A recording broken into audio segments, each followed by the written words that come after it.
네, 7주차 강의 사물 인터넷 윤곽 기술을 계속해서 학습을 이어나가도록 하겠습니다. 자, 이번 차시에서는 이제 사물 인터넷과 클라우드에 대해서 어떤 연관성을 갖고 적용되고 있는지를 살펴보려고 하는데요.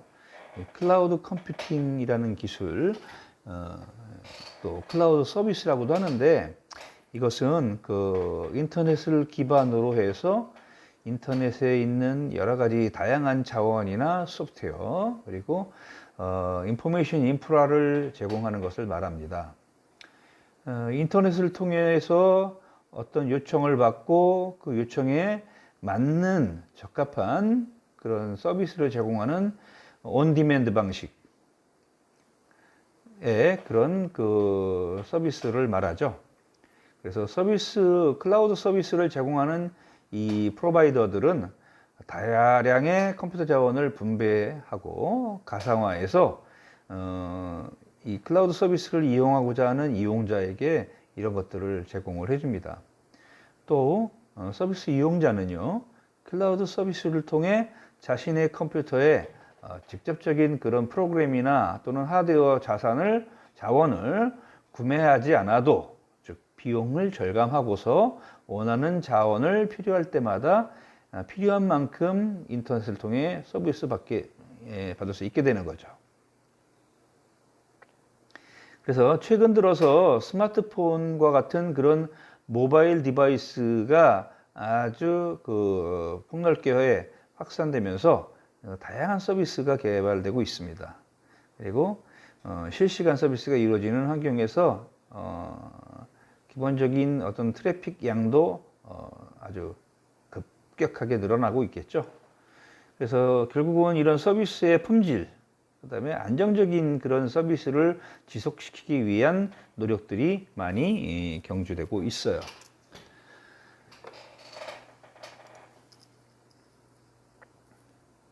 자, 클라우드 서비스가 이렇게 확산되고 있는 그 배경에는 앞에서도 말씀드린 그 컴퓨팅 환경이 변화가 있죠. 초기의 컴퓨팅 환경은 개인용 PC를 사용을 해서 직접 연산하거나 처리하는 형태였죠. 그러다가 이제 이런 어떤 그런 방식을 스탠드얼론이라고 하는 독립형 방식이라고 이렇게 했다면, 인터넷이 보급이 되면서 이런 데이터에 대한 처리나 이런 것들을 인터넷 서비스로 대체할 수 있게 됐습니다. 그렇게 해서 쭉 발전해 오면서 이제는 사용자가 직접 컴퓨터 자원을 구매하지 않아도 원격으로 이런 서비스를 제공해주는 그 회사에 그 서비스 이용을 신청을 하고, 물론 약간의 비용이 들겠죠. 그리고 이제 컴퓨터 자원이나 소프트웨어를 임대를 해서 사용할 수 있는 그런 환경이 이제 마련됐다 하는 거죠. 이런 것들을 종합해서 우리가 클라우드 컴퓨팅 환경이라고 얘기하는 거예요.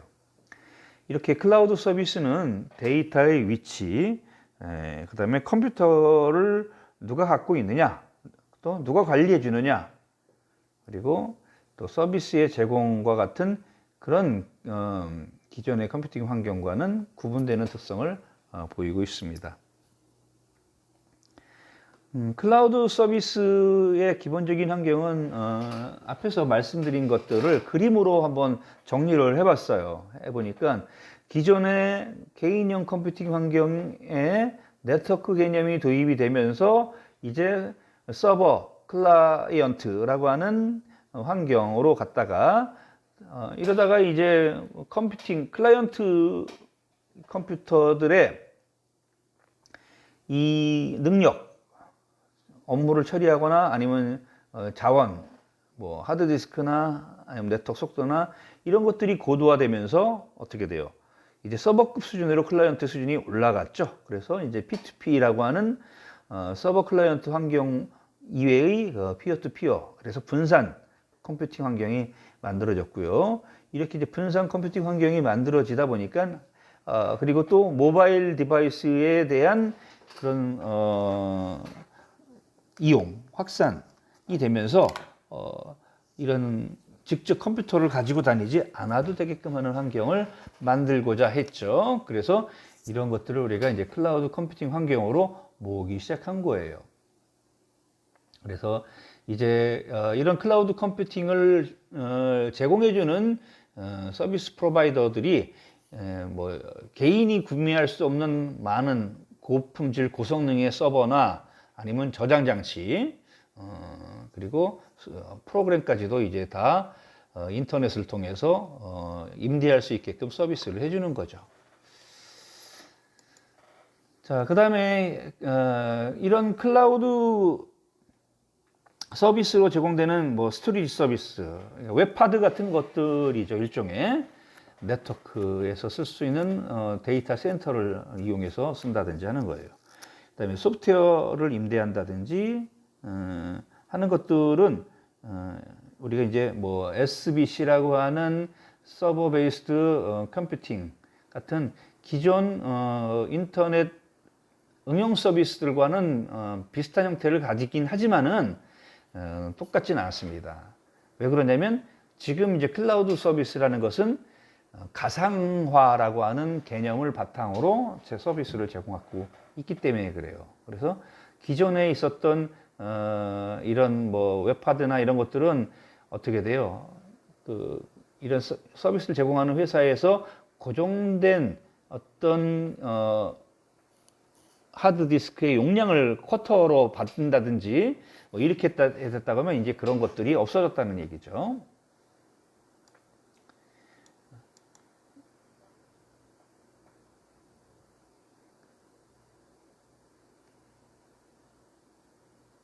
그래서 기존의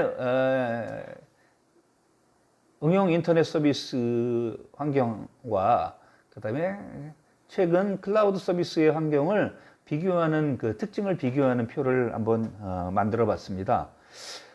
그 전에 이제 웹하드라고 하는 것은 단순하게 파일을 저장하는 기능을 제공을 하고 파일을 다 다운로드 한 다음에는 개인 PC에 이것을 해서 가공을 했죠. 근데 이제 클라우드 서비스에서는 어떻게 되냐면 다양한 단말과 데이터를 동기화를 해서 서비스를 지원하고요. 직접 서비스 서버에서 데이터를 가공할 수 있도록 하는 그런 서비스까지도 지원을 하고 있어요.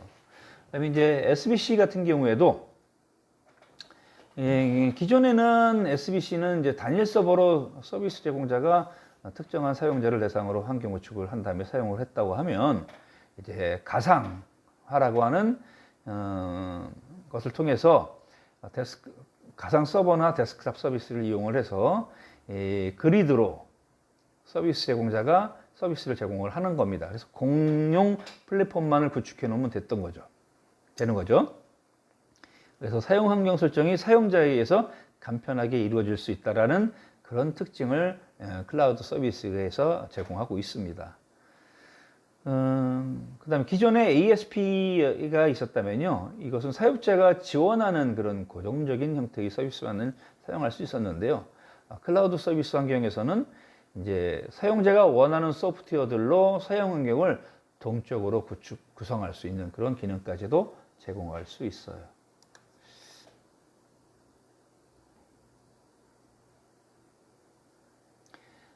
클라우드 서비스에 적용할 수 있는 주요한 컴퓨팅 기술들 몇 가지를 설명을 해보려고 해요.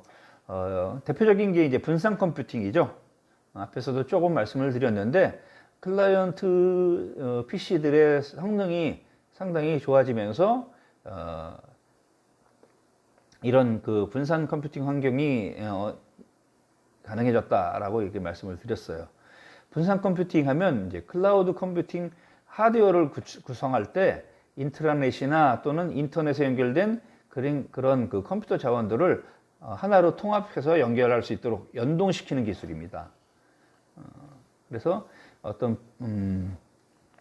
이런 분산 컴퓨팅과 관련된 기술로는 분산 파일 시스템, 분산 데이터베이스 이런 것들을 들 수가 있고요.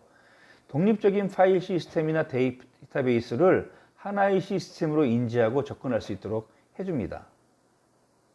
이로 인해 대용량의 데이터에 대해서도 빠른 속도로 처리할 수 있도록 해주고요. 그 다음에 특정한 하드웨어 자원이 고장났다 해도 그것에 대한 백업할 수 있는 대비책까지도 가지고 신뢰성을 확보하고 있죠.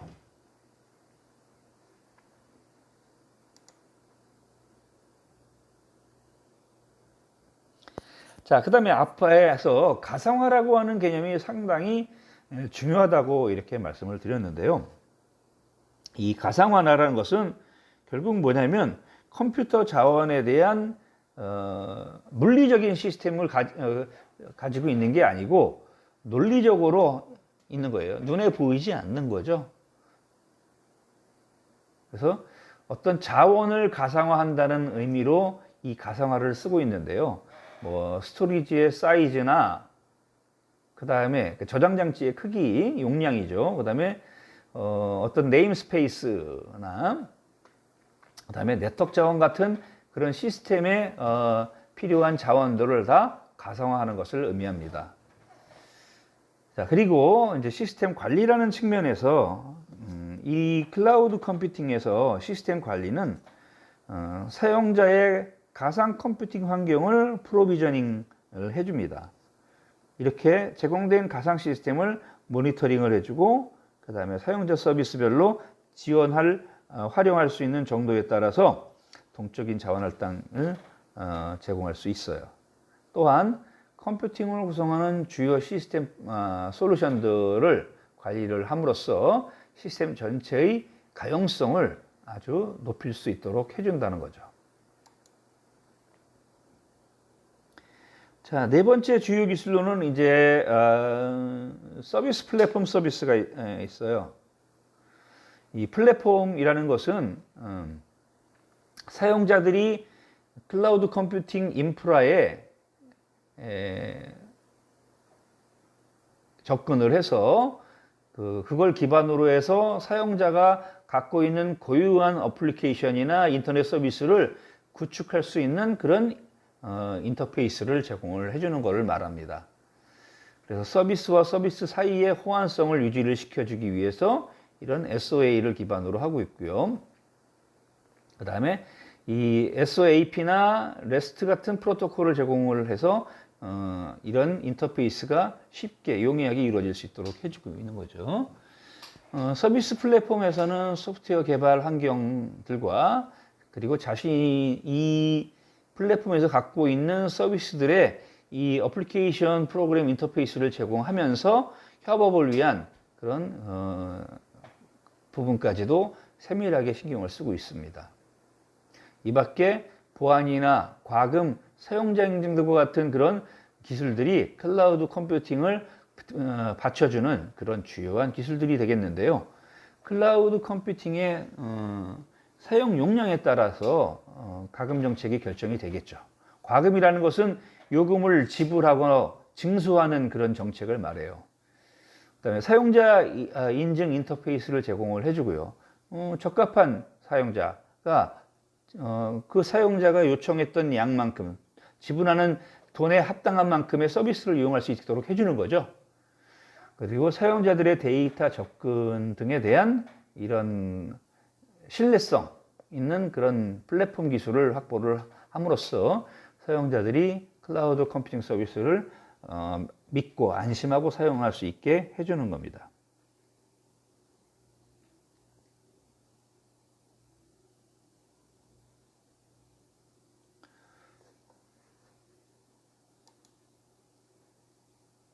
자, 이와 같은 클라우드 컴퓨팅의 주요 기술을 앞에서 이제 6가지 정도 얘기를 했는데 정리를 해봤습니다. 정리를 해보니까 이렇게 정리를 할 수가 있습니다. 자, 확장성이 있느냐? 즉, 클라우드 컴퓨팅 기술을 적용함에 있어서 우리가 유의해서 봐야 될 게 이런 것들이에요. 확장성이 있느냐? 클라우드 컴퓨팅은 사용하는 그 부하, 용량이죠.에 따라서 사용자의 가상 시스템을 신축성 있게 운영을 해야 해요. 그래서 처음에는 제가 예를 들면 500메가만큼 쓰겠다고 신청을 했지만 500메가 이상 써야 되는 경우가 생겨요. 그랬을 때 서비스 안 된다라고 차단시키면 안 되겠죠. 서비스를 스케줄링하는 스케줄러와 이 프로비저닝 기술을 이용을 해서 이런 확장성 보장할 수 있는 기술까지도 우리가 만들어서 중단 없는 서비스가 이루어질 수 있도록 해줘야 하죠. 그다음에 이제 가용성이라는 것도 중요합니다. 가용성이라는 것은 전체적인 사용 시간과 서비스에 접근할 수 있는 그런 시간들에 대한 비율이에요. 이게 연간 다운 시간이 5분 이내로 해서 그 어떤 목표 수준을 만들고요. 내가 쓰고 싶은 시간에 항상 쓸 수 있는 그 가능성이 99.999%가 되도록 해주는 거죠. 클라우드 컴퓨팅 인프라의 그 하드웨어적인 결함이나 또 이런 시스템 다운에 대한 그 다운 시 어떤 뭐 정전이나 이런 특별한 상황이 생겼을 때 시스템 다운이 일어날 수 있잖아요. 그때 어떻게 할 것이냐. 이런 장애나 이런 부분이 생겼을 때 그거에 대한 대체 솔루션도 마련이 돼야 되겠죠. 자, 그 다음에 이제 신뢰성이 있느냐. 입력되는 작업들이 적법한 작업인지를 판단을 해서 이것이 어떤 나쁜 의도를 갖고 있는 악의적인 사용자인가, 이런 해킹에 대한 보안성에 대한 것을 대비하는 기술이 필요한 거예요. 예, 또 저장된 데이터에 대해서 그 데이터가 뭐 파손되거나 유실되면 안 되죠. 그래서 항상 일정한 주기에 자동 백업하도록 하고, 그다음에 어떤 동기를 맞추고 또 필요한 시기에 필요한 시점으로 복구할 수 있도록 해주는 그런 기능까지도 제공을 할 수 있어야 되겠죠. 그리고 이제 활용률이라는 측면이 있어요. 이 활용률은 클라우드 컴퓨팅 자원의 어떤 집약적 운영을 위한 용도인데요. 운영 비용을 절감시켜 나가면서 줄이면서도 효율적으로 사용할 수 있도록 하자라는 차원에서 우리가 이 활용률을 따져줘야 한다는 거죠. 부하에 따라 불필요한 자원을 줄이거나 끄는 이런 방법들을 통해서 사용하지 않는 사용자가 놀고 있어요. 잠깐 쉬고 있는데 너무 장기간 안 써요, 그 자원을. 그러면 그걸 회수해야 된다는 얘기죠. 그래서 그걸 필요로 하는 다른 사용자에게 제공을 해주는 겁니다. 이 밖에 이제 모빌리티라고 하는 이동성이 있는데요. 보통 중앙 집중 형태로 이렇게 우리가 센터라는 데 저장되어 있는 데이터를 여러 협력자 또는 협업자 간에 공유하고 할 수 있도록 해주는 겁니다. 이렇게 사용자 간 클라우드를 접근하는 위치나 단말이 어떤 종류의 단말을 쓰느냐 이런 것하고 상관없이 동일한 작업을 수행할 수 있게끔 해주는 것이 이런 협업성과 이동성이라고 이렇게 정리할 수 있겠습니다. 자.